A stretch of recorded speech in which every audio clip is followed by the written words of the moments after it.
Hi అండి. నేను మామిడికాయ ముక్కలు కోస్తున్నాను.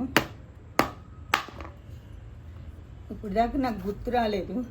అవును, ఇది పెట్టుకుంటే బాగుంటుంది కదా అని. అందరూ పట్టుకోవటం అయిపోయినాక ఇప్పుడు నేను పడుతున్నాను. వద్దులే అనుకున్నానండి అసలు. కాకపోతే పొలం నుంచి ఇప్పుడు కాయలు తీసుకొచ్చారు. సగం ఏమో కోరి పెట్టేశాను డీప్ ఫ్రీజ్లో. ఇంకా ఈ సంవత్సరం పట్టలేదు, పిల్లలు వద్దన్నారులే అని.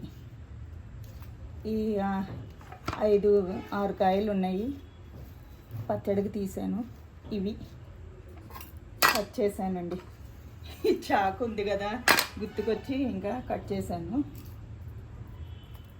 పర్వాలేదు, బాగానే కట్ అయినాయి.